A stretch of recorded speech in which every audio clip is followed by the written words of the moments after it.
प्रभु के जो काम करते हैं, जो याजकों के लिए, याजक को यहोवा की तलुए है जो वे आंगन और वेदी के बीच में रो रो कर कहे, हे यहोवा अपनी प्रजा पर तरस का और अपनी नीच भाग की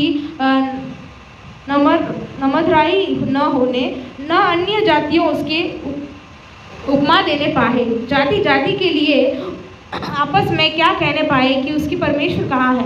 हालेलुया हालेलुया। ஆண்டவரே இந்த ஜனங்களுடைய இவங்க ஜெபக்கூடத்துக்கு போனாங்களே, हे प्रभु ये लोग इसे प्रार्थना मंडली में गए थे, அங்க ஓடுறாங்க இங்க ஓடுறாங்க, यहाँ भागे थे वहाँ भागे थे, ஏன் இவங்க வாழ்க்கை அப்படி இருக்குது? क्यों इन लोगों की जिंदगी ऐसी என்று है? மற்றவங்க இவங்களை பார்த்து சொல்லிட கூடாது. ऐसे दूसरे लोग इनको देख के बोलना नहीं चाहिए, ஜனங்களை ஆசீர்வதிங்க, मेरे लोगों को आशीष करो, நீங்க ஜனங்களுடைய கண்ணீரை மாற்றுங்க, मेरे लोगों के आंसू को पोंछो, நிந்தையை மாற்றுங்க अपमान को என்று बदलो। சொல்லி ஊழியர்கள் உபவாசத்தோடும் ऐसे கண்ணீரோடும் बोलकर जो सेवक जो उपवास और आंसू के साथ विनती करते हैं, அல்லது தேவனுக்கும் ஜனங்களுக்கும் நடுவாக பரிந்து பேசுகிறவர்களாக प्रभु காணப்படுகிறார்கள். और लोगों के बीच में एक मध्यस्थल बनकर वो प्रार्थना करते हैं। हालेलुया. हालेलुया। ஆகவே தான் உங்களை எல்லாம் வர சொல்லி इसलिए आप सबको इकट्ठा करके உங்களுக்கு மத்தியில ஊழியர்கள் தேவனுடைய சமூகத்திலே காத்திருந்து आपके बीच में सेवक लोग प्रभु के सन्निधान में इंतजार करते ஆண்டவரே हैं। எங்க ஜனங்களுக்கு ஒரு விடுதலை தாங்க, प्रभु हमारे लोगों को एक छुटकारा दीजिए, ஒரு சுகத்தை தாங்க, चंगाई दीजिए, ஒரு ஆசீர்வாதத்தை கொடுங்க, एक भलाई दीजिए, அவங்க கண்ணீர் நிந்தையை மாற்றுங்க आपकी इनकी निंदा और अपमान को बदल என்று दीजिए। சொல்லி தேவனை ஊழியர்கள் செய்கிறார்கள். ऐसे बोलकर सेवकाई करते हैं जो प्रभु के लिए। ஆண்டவர் ஊழியருடைய கண்ணீரை கேட்கிறார். प्रभु सेवक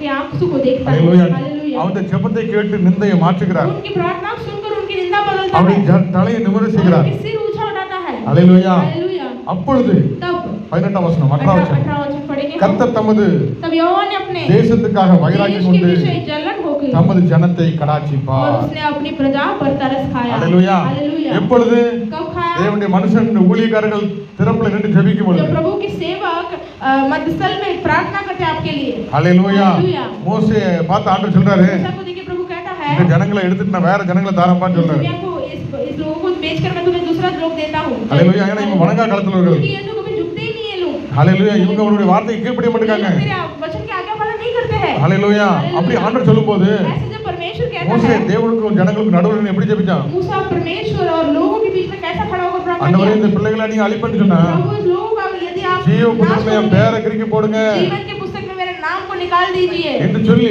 ऐसे திறப்புல बोलकर நின்று ஜெபித்தான். वो द्वार पे खड़ा होकर प्रार्थना किया। ஆண்டவர் மோசேயை பார்த்து प्रभु சொன்னார், मूसा को देखकर कहा, என் தாசனாகிய மோசே, हे मेरे दास मूसा, என் வீட்டுல எங்க உண்மை இல்லைன்னு சொன்னார். मेरे घराने में सब जगह पर तू हालेलुया. सच्चाई से रहता है। திறப்புல நின்று ஜெபிக்கும் तो பொழுது द्वार में जब खड़े होकर प्रार्थना கர்த்தர் அந்த करता है, ஜனங்களுக்கு விடுதலை கொடுக்கிறார். प्रभु उस लोगों को छुटकारा देता है। हालेलुया. அந்த ஜனங்களை விடுதலையோடு கூட அந்த வாக்குத்தத்தத்தை நிறைவேற்றும்படி लोगों செய்கிறார். को छुटकारे के साथ वो वाचा के पूर्ण करने के लिए हालेलुया. हालेलुया। அதனாலே நீங்க திருப்தி அடைவீர்கள். आप तृप्त हो गए। हालेलुया.